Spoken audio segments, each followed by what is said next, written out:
오늘 제가 맡은 내용은 유일한 중보자이신 그리스도의 사역과 본성에 대한 교리적 주해인데, 이게 생각보다 이게 쉬운 내용이 아니라 어려운 주제입니다. 근데 감사하게도 지금 우리 김병성 목사님이나 우리 이재신 목사님, 오늘 예배 설교해 주신 이재신 목사님들이 너무나 훌륭한 아주 그런 또 아주 훌륭한 그런 분들이신데, 우리 특히 우리 김병성 목사님이 또 저희 목회자들, 저희 대신교단에 속한 목회자들을 한 10명 정도 모여서 저희가 한 달에 한 번씩 바른개혁신앙 연구회라는 모임을 지금 갖고 있습니다. 바른개혁신앙 연구회. 그 모임 때 해주셨던 내용들을 제가 이제 열심히 저도 이제 적고 있는데, 그거를 적은 내용을 오늘 이렇게 제가 한번 프린트물로 뽑아왔습니다. 그 유일한 중보자이신 예수님에 대한 내용은 이것보다 훨씬 많은데, 가장 핵심적인 내용을 오늘 여러분들과 함께 나누었으면 좋겠고, 이따가 오후에는 또 우리 김성훈 목사님과 우리 이재신 목사님이 아주 또 귀한 또 내용을 전해 주실 텐데, 아무튼 한번 좀 이렇게 같이 나누면서 우리 어린이들과 함께 우리 성도님 모두가 함께 한번 보도록 하겠습니다. 저와 여러분이 속한 우리 주세움 교회나 뭐 사랑 가득 교회나 우리 반석 투립 교회가 속한 교단은 대한예수교 장로회 대신교단입니다. 대신교단인데, 우리 대신교단은 대한민국에 있는 어떤 신학적인 방향의 틀을 우리는 세상 가운데 선언합니다 라고 했던 것이 바로 그것이 교회 선언문입니다. 교회 선언. 우리의 신앙을 하나님 앞에서 세상을 향해서 공포합니다. 이것이 바로 교회 선언문인데, 처음으로 우리 대신교단이 먼저 그것을 했습니다. 1972년도. 그래서 우리 교단이 선언한 교회 선언문의 가장 큰 핵심은 우리는 바로 개혁주의 신학을 표방한다라는 것입니다. 그래서 이 개혁주의 신학의 가장 큰 핵심이 로마 천주교의 가르침에 반대하여 크게 5가지로 지금 선포한 것이 바로 무엇이냐면 오직 성경, 오직 예수 그리스도, 오직 은혜, 오직 믿음, 오직 하나님께 영광. 그래서 파이브 솔라라고 해서 이야기를 하고 있습니다. 옛날에 제가 이제 친구들하고, 저도 이제 모태신앙인데, 옛날엔 친구들하고 교회에 가는 게 너무 재밌었습니다. 왜 그러냐면, 교회 가면 선생님들이 막 율동도 하고 막 맛있는 간식도 주고, 솔직히 말씀보다는 선생님들이 주시는 율동이나 선생님들과 같이 노는 시간이 되게 재미있었던 것 같아요. 그래서 전도를 가면, 제가 이제 80년대 후반에 88년, 89년도에 이제 초등학교 시절을 보냈는데, 88년 그때 이제 여름 성경학교 한다 해서 이제 전도를 하러 나간다 그러면 북을 치면서 전도를 나가요. 막 이따만 북을 붕 북을 치면서 나가면서, 그러면 띠를 띠고 이렇게 다 이 띠 안에 우리 친구들이 다 이렇게, 얘들아 너네들 이거 해봤어? 이거 해봤어? 띠 이렇게 해봤어? 노나 일로 와, 우리 항이나 일로 와 하면 다 뒤에 다 도는 거예요. 다 뒤에서, 야 오늘 우리 교회에서 맛있는 거 줄게. 그러면 애들이 맛있는 거 뭐 줘? 야 맛있는 거 뭐 줘? 그러면 떡볶이 준대. 와 하면 떡볶이 준다는 얘기 듣고 애들이 막 줄줄 쫓아와요. 채훈아, 그럴 때가 있었어. 너네는 지금 떡볶이 준다 그러면 교회 안 오잖아. 떡볶이 밖에서 사 먹을 수 있고 집에서도 먹을 수 있는데, 근데 그때는 교회에서 떡볶이 준대. 야 전도사님이 막 목사님이 선생님이 떡볶이 준다 그러면 막 온 거예요. 오면 무슨 노래 불러냐면, 나는 구원 열차 올라타고서 하늘 날아가지요 땡 빵빵. 그러면 처음에 10명 시작했다가 한 바퀴 돌면 몇 명이니까요? 한 바퀴 돌면? 네, 맞아요. 엄청 많아. 뒤에 막 70명 80명 와서 교회에 딱 앉아요. 딱 앉으면 선생님들이 너무 좋아가지고 애들한테 떡볶이 엄청 이빠이 막 주는 거예요. 주고 나서 무슨 찬양을 부르면, 지금도 기억나는 찬양이 뭐냐면, 예수님이 말씀하시니 물이 변하여 포도주 됐네. 막 이러는 거예요. 예수님 율동도 그냥, 예수님이 말씀하시니 물이 변하여 포도주 됐네. 와 이러는 거예요. 그럼 애들이 그걸 다 따라해요. 따라한 다음에 전도사님이 한 10분 정도 설교하고, 자 우리 친구들 내일은 몇 시까지 교회 와야 되죠? 네, 내일 아침 10시까지 교회 오는 거예요? 그 간식 주고 다 보내는 거예요. 그리고 그렇게 이제 성경학교 그런 시절을 보냈는데, 선생님한테 물어보는 거예요, 저희가. 어떤 새로운 친구가 이제 물어보는 거야. 선생님, 그때 선생님들은 정말 열정이 있었던 선생님들 같아요. 막 20대, 30대 그런 선생님들이신데, 선생님, 예수님이 누군데요? 물 포도주로 만들 수 있어요? 라고 질문을 던지는 거예요. 그러면 선생님의 정답이 아주 명쾌했습니다. 제 이름 윤석이거든요. 예를 들면, 윤석아, 예수님이 물을 포도주로 만들 수 있었던 것은 예수님이 신이시기에 그런 거야. 딱 이렇게 얘기하는 거야. 그때 제 머리에 박힌 게 뭐냐면, 예수님은 신이시구나. 예수님은 신, 이제 이것만 딱 남은 거죠. 그런데 아무튼 그런 선생님들이 계셨어요. 그런 믿음 좋고 열심히 있던 좋은 선생님들이 계셨는데, 정말 그런 선생님들 생각하면, 우리를 너무 사랑해 주시고, 우리를 위해 기도해 주시고, 맛있는 간식도 많이 사주시고, 성경 말씀도 정말 잘 가르쳐 주신 것 같아요. 그런데 이제 신학을 공부하다 보니까, 하나님 말씀을 조금씩 공부해 보니까, 주일학교 때 배웠던 이 예수님에 대한 그 내용이 너무나 작은 내용이었구나. 라는 사실을 깨닫게 되는 거였어요. 물론 이제 그렇게 배웠고 그런 신앙을 이렇게 할 수 있도록 세워주신 그 당시 전도사님이나 목사님이나 선생님들을 수고를 폄하하는 건 절대 아니에요. 그분들은 그때 최선을 다해서 알려주신 건데, 근데 이제 와서 느낀 건 뭐냐면, 그럼에도 불구하고 하나님의 말씀, 다시 말하면 하나님에 대한 지식을 아는 게 부족했구나라는 사실을 부인할 수가 없는 거예요. 부인할 수가 없어요.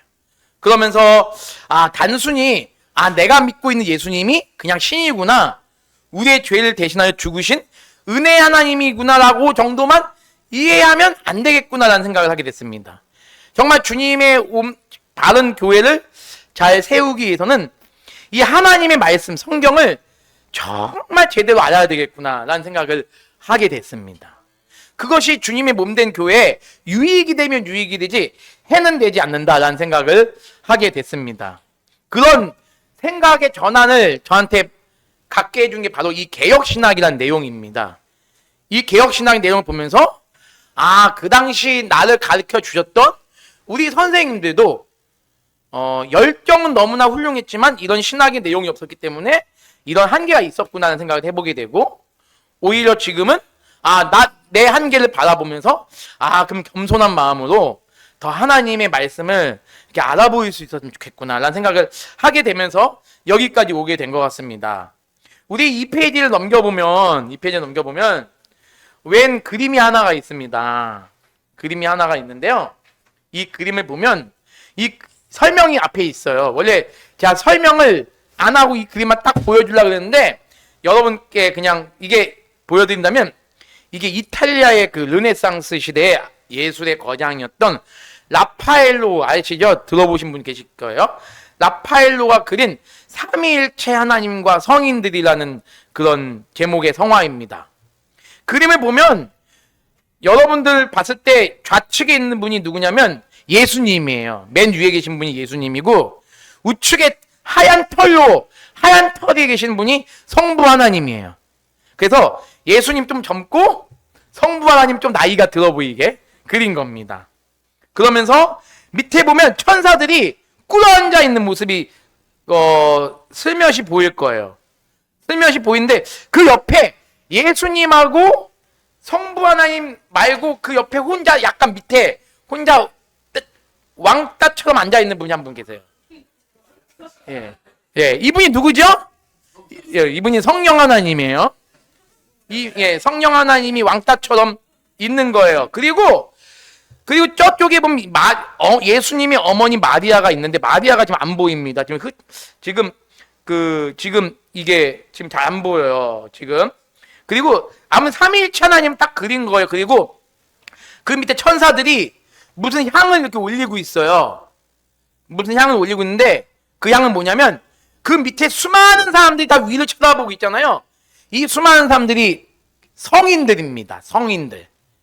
로마 천주교회는요, 이 성인들의 그 공로를 굉장히 높이 삽니다.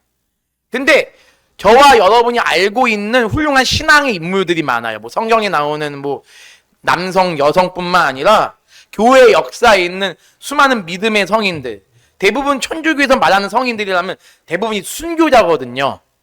순교자거든요. 근데 그런 순교자들을 우리도 존중하잖아요. 아, 저런 믿음의 훌륭한 선배들이 있었기 때문에 저들이 피를 흘리며 죽어갔기 때문에 기독교가 이렇게 존재할 수 있게 된 거구나. 우리는 존중하지만 그들 성인으로 여기진 않지 않습니까? 근데 이 성인들의 기도가 누구한테 지금 올라가는 모습을 보여주는 거냐면 마리아를 통하여 성부 하나님, 성자 하나님, 성령 하나님께 올라가는 거예요. 그러면 이게 무슨 뜻이죠? 예수님께 기도하는 것보다 마리아에게 기도할 때 더 기도가 잘 되고 성인들에게 기도할 때 더 기도가 잘 된다는 거예요. 그래서 우리 그 천주교 신자는 세례명이 다 있잖아요.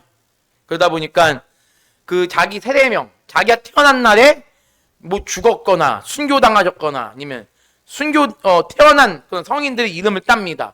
성 안나, 여자 같으면 성 안나, 성 프란치스카, 남자 같으면 성 프란체스코. 성경에는 수많은 인물들의 그 세례명 다 주는 거예요. 성 도마, 성 마테, 뭐 성 드보라, 뭐 이런 식으로. 그러면 내가 믿는 하나님께 기도를 어떻게 하냐면 성 안나여 내 기도를 들어주십시오. 성 마태여 내 기도를 들어주십시오 하면 마태가 내 기도를 받아서 누구한테 갖고 가냐면 예수님의 어머니인 마리아한테 갖고 갑니다. 그 예수님의 어머니가 마리아니까 마리아가 예수님한테 기도하면 자기 어머님의 기도를 외면할 수가 없잖아요. 예수님이 내 어머니 그럼 제가 그러면 전 들어주고 싶지 않은데 들어줄게. 엄마가 저한테 맡기는 건데 그럼 그걸 가지고 누구한테 올라가냐면 성부 하나님께 그걸 가지고 올라가는 거예요. 그 성부 하나님 그거를 누구한테 또 응답을 주게끔 허락하냐면 성령 하나님께 이렇게 이게 단계가 있는 거예요.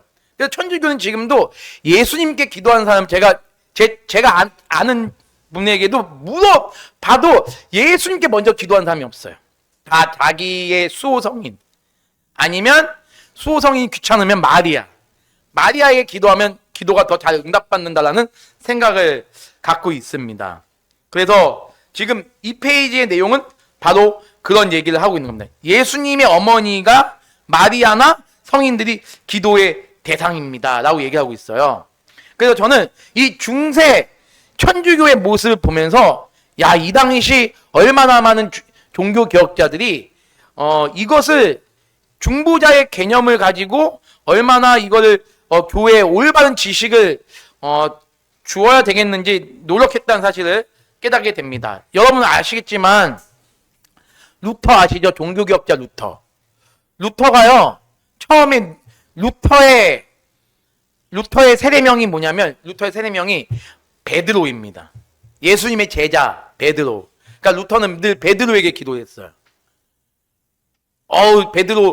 베드로시여 나의 죄를 용서하소서. 내가 늘 무릎을 까지면서 내가 늘 고행의 길을 올라갑니다. 그러면서 매일같이 그 성당 계단을 올라다니면서 베드로에게 기도했는데 웃긴 건 루터가 어느 날 하늘에서 번개가 뻥 하고 내리칠 때 옆에 있는 친구가 죽어버렸단 말이죠. 루터는 공포에 떨면서 누구한테 기도 올린지 아세요? 성 베드로에게 기도 올리는 게 아니라 성 안나에게 기도를 합니다. 성 안나시여 저를 구해 주시옵소서. 루터도 신부님이었단 말이죠. 그렇기 때문에 이제 그 종교개혁 직전의 루터 역시도 성인에게 그렇게 기도를 했던 그런 모습을 우리는 역사를 통해서 볼 수가 있습니다. 3페이지 보면 이게 이제 저희가 이제 바른 개혁신학연구회에서 우리 김병성 목사님과 함께 공부했던 내용들을 제가 요약을 했던 것인데 이것만 보시더라도 아마 그리스도의 그 사역, 유일한 중보자이신 우리 예수님에 대해서 여러분께서 이해하실 거라고 생각이 듭니다. 1번 한번 읽어보겠습니다. 여러분 크게 한번 읽어볼게요. 시작! 우리의 유일한 중보자 되시는 분은 오직 예수 그리스도밖에 없습니다. 그렇습니다. 우리 로운이 말고 옆에 있는 친구 이름이 뭐예요? 우리 목사님 아주 사모님 우리 예쁜 딸 하은이, 하린이, 하민이, 하성이, 하윤이. 하윤이, 하민이, 하린이. 예, 하린이. 예. 하린이는 누굴 통해서 구원을 죄송합니다. 하린이는 하나님께 갈 수 있는 유일한 길이 누구밖에 없다고 믿어요? 하나님밖에 없다고 믿죠. 하나님 어렵네요. 예. 예수님도 하나님이니까요. 예. 예수 그리스도 통해서 우리는 하나님께 가는 거예요. 이걸 이제 얘기하는 조금 이따 이제 얘기할게요. 네. 어떤 훌륭한 성인들도 우리를 하나님과 연결해 줄 수 없습니다. 근데 불교도요, 나름 중보자가 있더라고요. 불교도. 그러다 보니까, 사람이 죽으면 석가모니 부처님한테 기도하면 안 되고요. 지장보살, 절에 가면 가끔 머리가 없는 있어요. 그게 지장보살인데, 지장보살에게 기도하면 염라대왕으로부터 지옥에서 구원받아 극락으로 인도하는 분이 바로 이분이다라고 얘기를 하긴 합니다. 그래서 불교 신자들이 그렇게 49제를 그렇게 정성스럽게 지내는 거예요. 이 49제를 잘 지내야 지옥에 있는 내 조상이 윤회를 해가지고 반드시 극락세계로 간다라고 믿는 겁니다. 불교뿐만 아니라 힌두교도 이슬람교도 다들 자신들만의 중보자가 있습니다. 중보자가 그런데 되게 많아요. 힌두교는 중보자가 8만 개의 신 중에서 중보자 2만 개의 신이 중보자래요. 근데 그 신들 물어보면 모른대요. 세상 걸어서 세계 속으로 거기서 나왔는데 중보자가 혹시 이름을 아냐니까 모른대. 그냥 있다고 믿고 기도하는 거래요. 이슬람교도요, 중보자가 있어요. 알라신에게 올라갈 수 있는 최대의 중보자는 누구냐면 예수님이래. 예수님이 알라신에게 올라갈 수 있는 최대의 중보자래요. 그 다음에 마호멧이 있고 누가 있고 별 사람들이 다 있는 거죠. 근데 우리 기독교만은 단 한 분, 예수님만을 우리의 중보자로 인정하고 있습니다. 디모데전서 2장 5절에 이런 말씀이 있습니다. 하나님은 한 분이시요 또 하나님과 사람 사이의 중보자도 한 분이시니 곧 사람이신 그리스도 예수라 라고 되어 있습니다. 여기 보면 사람이다, 사람이신 이라는 표현을 주목해 좀 이따가 이제 한번 보도록 하겠습니다. 자, 그러면 예수님의 중보 사역은 절대적으로 필요했던 것인가요? 우리 로운이에게 물어볼게요. 우리 로운이가 구원받기 위해서 예수님이 반드시 필요했어요? 웃기만 말고. 예, 맞아요. 예수님은 절대적으로 필요한 분은 말이 잘 들으세요. 하나님은요, 우리를 반드시 구원해야 될 의무를 가진 분이 아니세요. 근데 청교도에 아주 훌륭한 그 목회자분이 한 분 계시죠. 존 오웬이라는 분이 이런 말을 합니다. 예수님은요, 우리가 타락하지 않았다 할지라도 반드시 우리가 똑같은 육신을 입고 이 땅에 오셔야 했다. 예수님의 중보자의 사역은 반드시 필연적이어야 했다라고 이 존 오웬이라는 분은 말합니다. 그리고 존 오웬은 반드시 예수님은 그리스도는 우리를 구원해야 하실 분이다라고 이야기를 해요. 그러나 성경은 결코 그렇게 말하지 않아요. 우리는 하나님의 절대 주권을 믿는 사람들입니다. 따라해볼까요? 하나님의 절대 주권. 예, 하나님의 절대 주권을 믿는 사람은 삼일체 어떤 위격에도 어떤 절대적인 필연성을 우리는 얘기할 수가 없어요. 죄송합니다. 여러분들에게 정말 죄송한 표현 하나 드릴게요. 이해하고 들으십시오. 어디 건방지게 사람이 하나님에게 절대적으로 당신 이래야 됩니다라고 얘기할 수 있겠습니까? 없죠. 그러니까 존 오웬이나 분 이 부분에서 큰 실수를 하신 거죠. 하나님은 창조주이시고 우리는 피조물이기 때문에 우리는 그분에게 어떤 것도 요구할 수가 없어요. 하나님이 전능하신 신이면 우리를 당연히 죄에서 구원해 주셔야죠. 우리를 죽음에서 구원해 주셔야죠. 전능하신 하나님이시기 때문에 오히려 우리 없이도 존재하시는 분이 바로 하나님이십니다. 하나님은 우리를 영원한 멸망 가운데 있다 할지라도 우리가 지옥에 있다 할지라도 우리를 구원하시지 않으셔도 되는 분입니다. 그럼에도 불구하고 우리를 구원하신 것은 우리를 구원할 수밖에 없는 필연성 때문이 아니라 그분의 전적인 은혜와 사랑, 그분의 기쁘신 뜻이 있었기에 가능한 줄로 믿습니다. 3번 한번 보겠습니다. 예수님은 모든 인간의 중보자이신가요? 자, 우리 하리님, 예수님은 모든 인간의 중보자인가요? 아니죠. 야, 아니래. 그럼 누구의 중보자인가요? 중보자란 말이 아주 쉽게 말해가지고요, 하나님과 인간을 연결해주는 매개체가 중보란 뜻이거든요. 근데 우리는요, 하나님과 직접적으로 갈 수 없고 우린 예수 그리스도를 통해서 가야 된단 말이에요.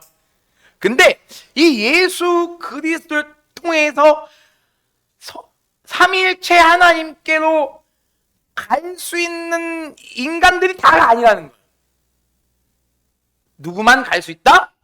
하나님께서 창세 전에 선택해 주신 사람들만 갈 수 있다 라는 사실을 우리 친구들 믿어야 됩니다. 알겠죠? 우리 로우님 믿죠? 아멘. 예. 삼위일체 하나님께서는 영원 전에 이 우주 만물을 창조하시기 전에 이 땅에 존재하게 될 수많은 사람들을 가운데 당신의 영원한 백성으로 선택한 사람, 그리고 영원한 멸망 가운데 처하게 될 사람들을 예정하셨습니다.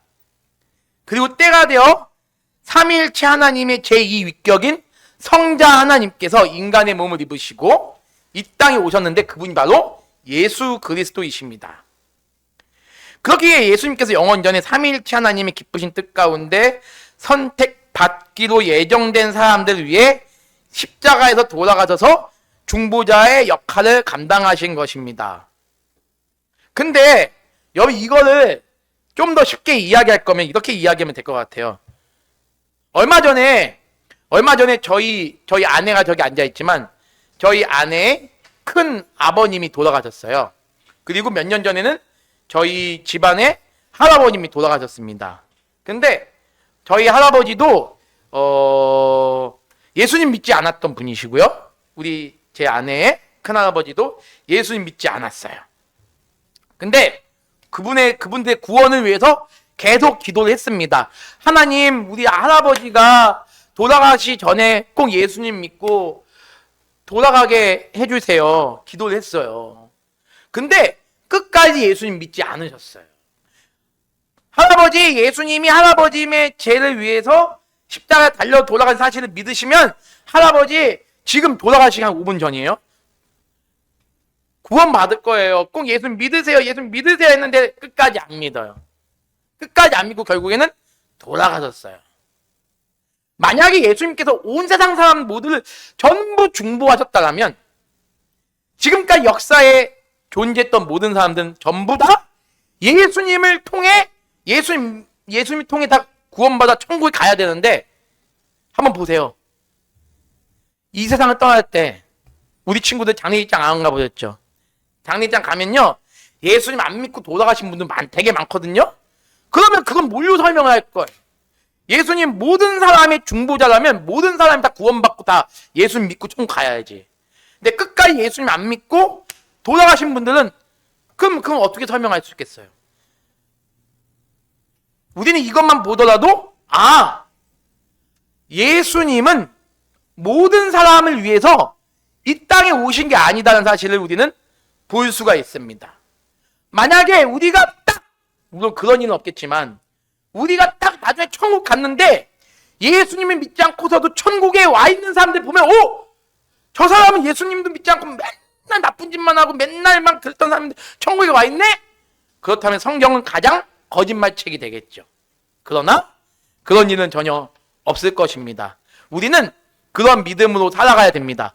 예수님은 택자를 위해서 이 땅에 오셨고 택자의 중보자시고 택자를 위해서 죽으셨다라는 사실을 믿어야 될 줄 믿습니다. 4번을 보겠습니다. 예수님께서 중보자가 되신다는 것은 이미 창세 전부터 예정되어 있었습니다. 예수님이 중보자가 언제 되기로 예정되셨느냐? 바로 창세 전입니다. 예수님이 태어났을 때, 나는 내가 중보자가 될 줄 몰랐어. 근데 어느 날 갑자기 내가 중보자가 됐네가 아니라 창세 전에 이미 삼위일체 하나님의 그 삼위의 기쁘신 그 의논 가운데 예수님께서 중보자가 되시기로 작정이 되어지신 것입니다. 그리고 그분의 중보 사역의 시작은 크게 인간이 창조된 직후부터의 피조물과의 관계에서의 중보와 인간의 타락 이후의 중보 두 가지를 함께 생각해야 합니다. 자, 한번 물어볼게요. 자, 여러분, 우리 채훈이에게 물어볼게요. 최초의 인간이 누구죠? 그렇죠, 아담이죠. 아담과 하와죠. 아담 할아버지, 하와 할머니예요. 자, 주일학교 친구들에게 얘기를 한다면, 근데 아담은요, 아담 할아버지와 하와 할머니는 너무 아름다운 사람들이었어요. 죄도 없었고 정말 모든 면에서 우리 인류의 조상으로서 모든 면에서 완벽했어요. 그런데 중요한 건 뭐냐면 하나님만큼 완벽하지 못했어요. 왠지 아세요? 자, 우리 하나님, 왜 아담과 하와가 왜 훌륭한 사람이었지만 왜 하나님만큼 완벽하지 못했을까요? 하나님은 창조주시고 아담과 하와 할머니는 피조물이었기 때문에, 만들어진 존재이기 때문에 그런 거예요. 아무리 훌륭하고 죄도 없다 할지라도 만들어진 존재이기 때문에 하나님만큼 훌륭하거나 위대할 수가 없는 거예요.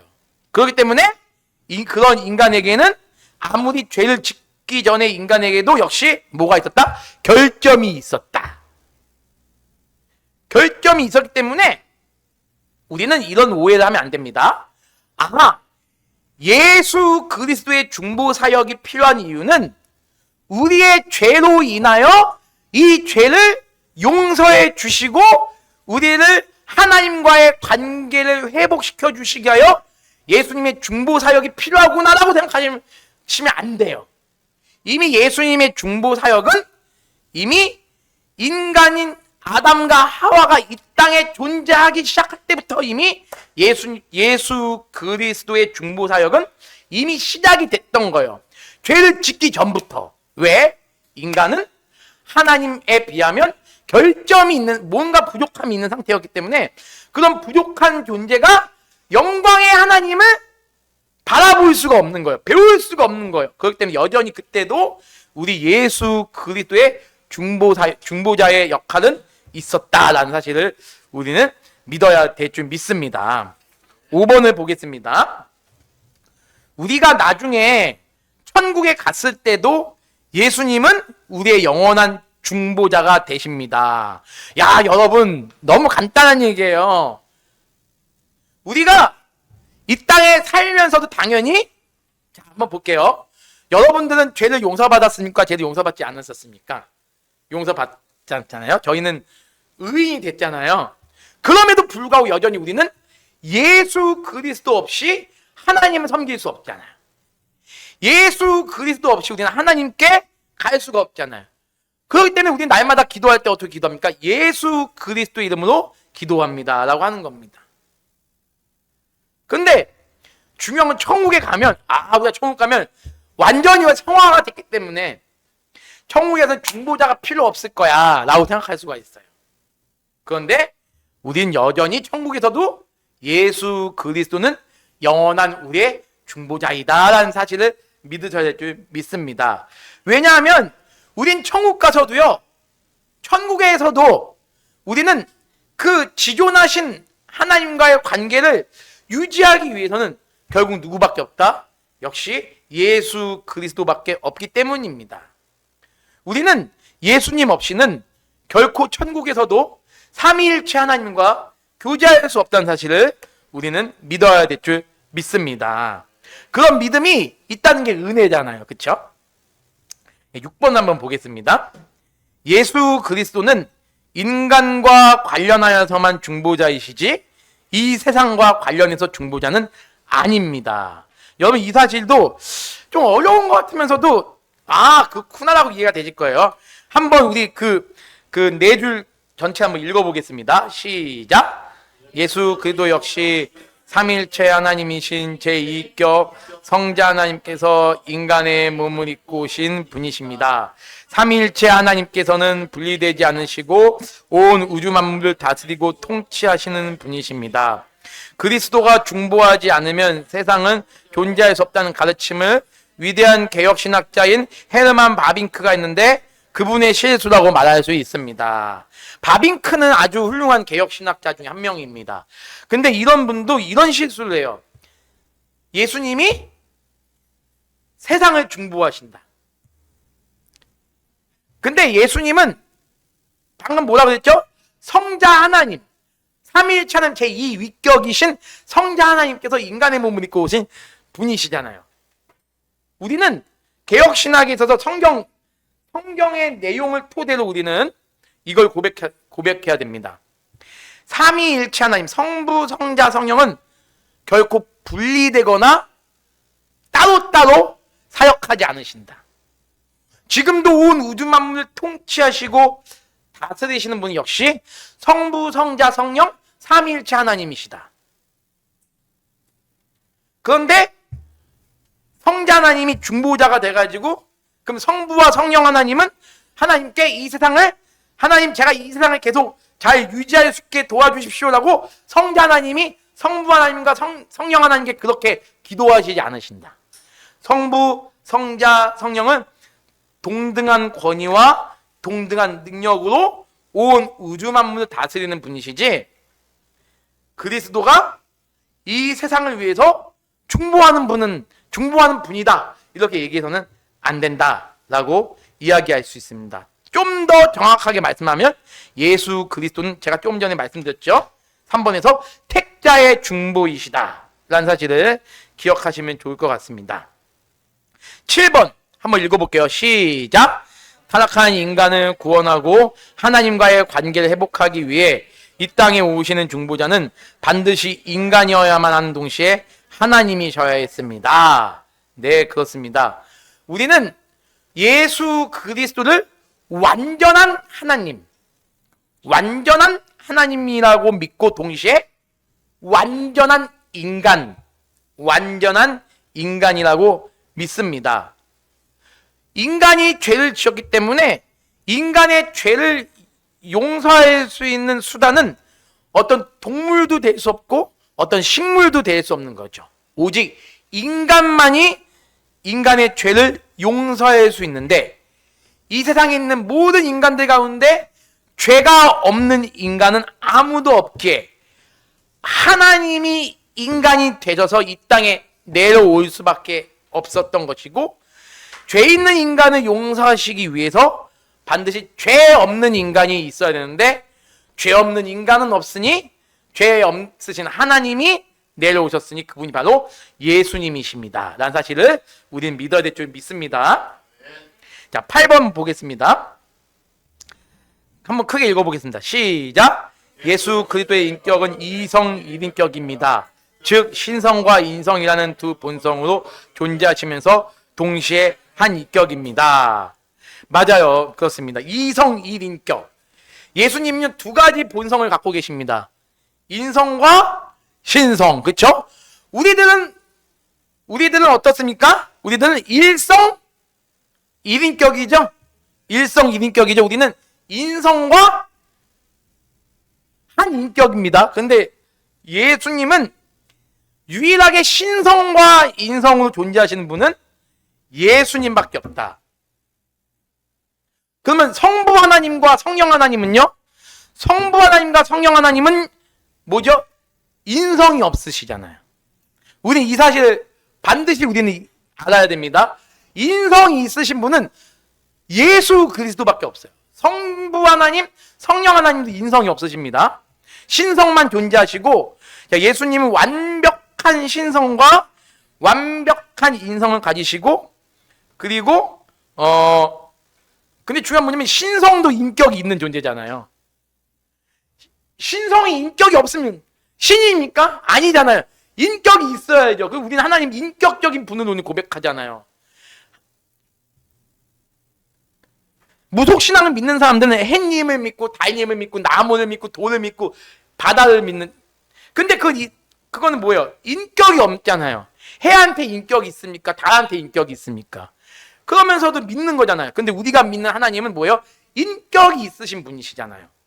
신성이란 인격도 있고 신성에도 인격이 있고 인성에도 인격이 있는데, 그렇기 때문에 그럼 이 두 인격이네 가지고 이성 이인격이 아니라, 그럼에도 불구하고 우리는 이성 일인격, 예수 그리스도를 보면서 우리는 신성과 인성을 지니신 한 인격체, 이렇게 이제 보는 겁니다. 그래서 예수님은 하나님이시기에 분명 신성으로서 인격도 존재하시고 인성으로서 인격도 존재하시지만, 우리는 그것을 두 인격이 아니라 한 인격이라 고백합니다. 자, 그 밑에 굵은 글씨 한번 크게 읽어보겠습니다. 시작. 여기서 예수 그리스도의 신성은 삼위일체 하나님의 신성과 동등하시고 예수 그리스도의 인성은 우리와 동등함을 기억해야 합니다. 이게 아주 너무 중요한 내용입니다. 예수님이 인간의 몸을 입고 이 땅에 오셨기 때문에 삼위일체 하나님과 신성이 좀 떨어진다고 생각할 수도 있어요. 근데 그런 게 아니라 여전히 예수님의 신성은 삼위일체 하나님과 여전히 동등하시고, 그러면 예수님이 인성을 입었으니까 우리 인간보다는 좀 더 나은 인성을 갖고 계시는 거 아니야? 아니죠. 예수님의 인성과 우리의 인성은 똑같다라는 거예요. 그래서 예수님은 배가 고프면 배고프시고, 잠이 오시면 주무시고, 예수님도 슬플 때 눈물을 흘리시고, 예수님도 고통당하실 때 비명을 지르시고, 그러지 않으셨습니까? 그런 인성을 지니신 거죠. 그런 나와 똑같은 인성을 지니신 분이시기에 내 고난, 내 슬픔, 내 아픔을 다 아시는 분이 바로 우리 예수님이시잖아요.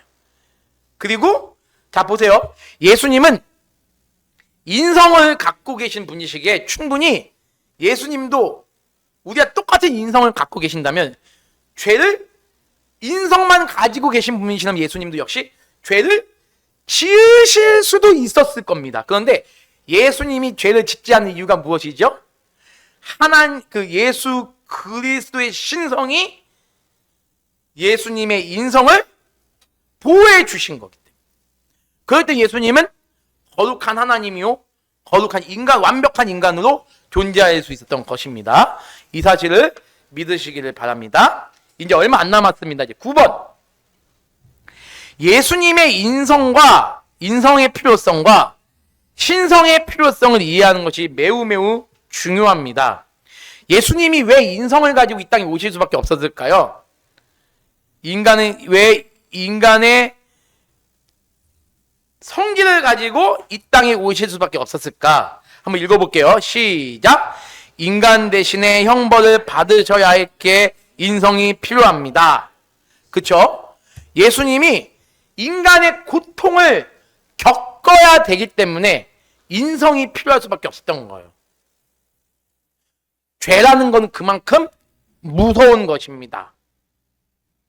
우리는 더 이상 형벌이 없으면 믿으십니까?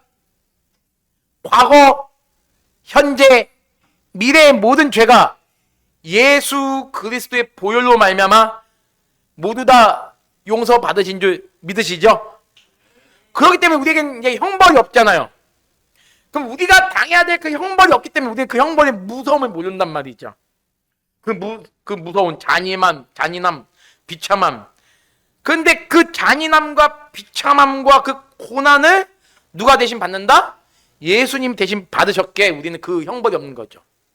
인성이 있어야 그 형벌을 받으실 수 있었던 것입니다. 두 번째 한번 읽어볼게요. 시작. 시험 받은 자를 구원하기 위해 인성이 필요합니다. 조금 전에도 제가 말씀드렸다시피 예수님이 우리와 똑같은 인성을 가지고 입으시고 이 땅에 오신 이유는 우리 인간의 이런 모든 번뇌와 고통, 모든 아픔을, 이 모든 게 다 뭐죠? 죄의 결과잖아요. 죄의 결과.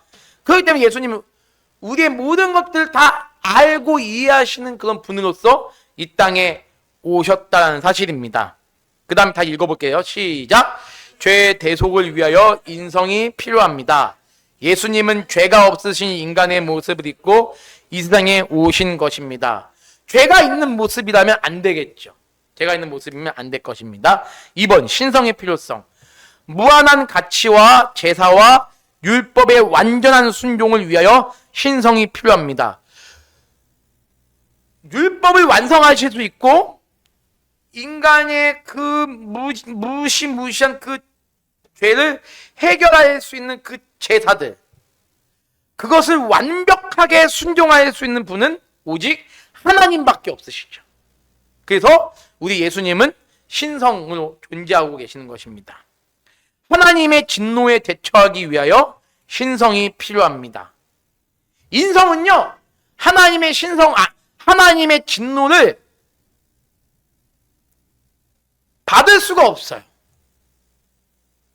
이게 약간 어려울 수 있는 그런 답인데, 오직 하나님만이 하나님 스스로 그 진노를 해결하실 수 있는 분이시라는 사실입니다.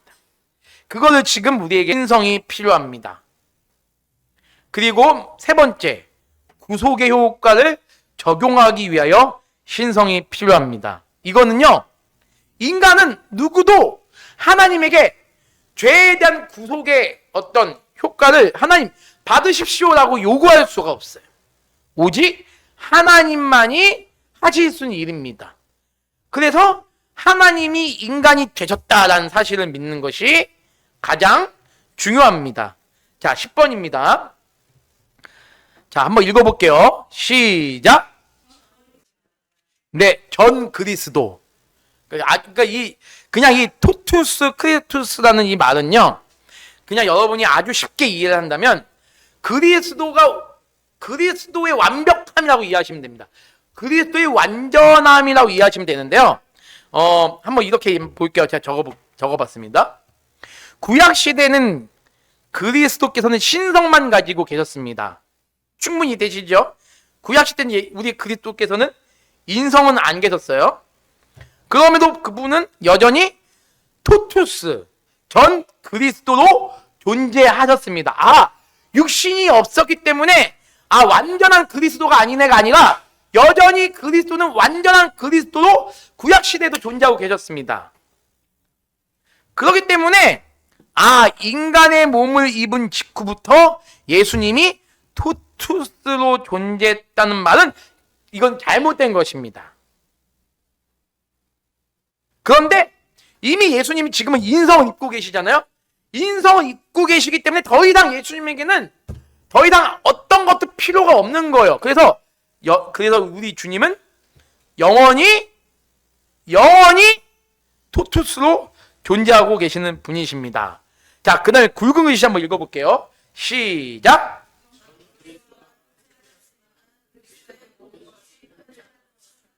야, 이게 또 저희 개혁신학이 되게 이게 아주 핵심 있는 이게 내용입니다.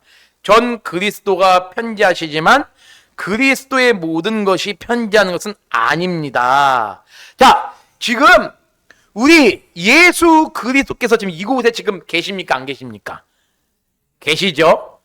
전 그리스도, 완전한 그리스도로 지금 이곳에 계십니다. 그러나 그리스도의 모든 것이 지금 이곳에도 계신 건 아니에요. 왜냐하면 왜 안 계시죠? 자, 성함을 잘 모르겠는데 우리 성도 전 그리스도가 계시지만 그리스도의 모든 곳이 지금 편재하는 것은 아닙니다. 왜 아니라고 하실 수 있을까요?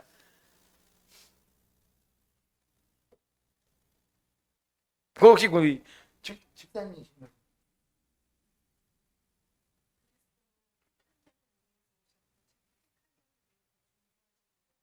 네.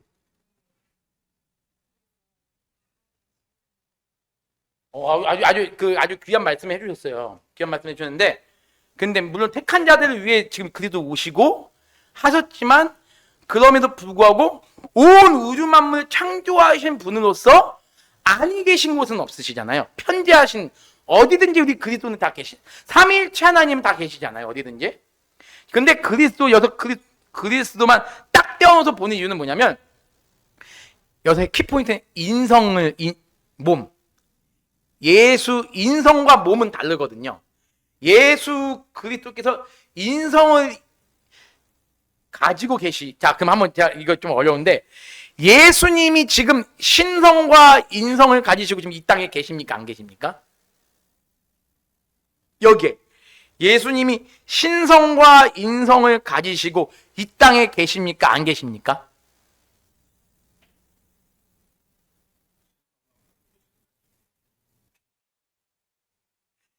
여기서 여러분 헷갈리지 말게, 인성과 몸은 같은 걸로 보시면 안 됩니다. 인성과 몸을 같은 걸로 보시면 안 돼요. 지금 예수님이 전 그리스도가 안 계신 곳이 없다고 우리는 믿잖아요. 그렇지만 예수님의 그리스도의 모든 것이 편재하는 것은 아닙니다라고 하는 이유는 뭐냐면, 그리스도의 몸은 지금 어디에 계신 거죠? 하늘에 있고 이 몸은 이 땅엔 없기 때문에 지금 그 표현하는 것입니다. 자, 한번 볼게요. 자, 그리스도의 인성도 편재하십니다. 그리스도의 인성도 지금 우리와 함께 계세요. 편재가 안 계신 곳이 없으시다. 편재가 안 계신 곳이 없으시다. 예수 그리스도께서, 하나님께서 안 계신 곳이 없으시다. 근데 이거를 너무 물리적으로만 또 이해를 해서는 안 됩니다. 그러면 막 이 벽 속에도 있고 뭐 어디도 있고, 너무 이런 식으로 이해하지 마시고 하나님의 영광이 그토록 충만하다라는 개념을 이해를 하시는 게 좋습니다. 지금 우리 예수 그리스도께서는 지금 이곳에 계시잖아요. 신성과 인성으로 같이 계십니다. 신성과 인성이 분리되는 것이 아니라 같이 계시지만 몸은 이 자리에 없다. 이게 이해하기가 좀 어려워요. 그래서 우리는 어떤 생각을 하게 되냐면, 인성으로 존재하시니까 그럼 몸도 같이 계시는 거 아니야?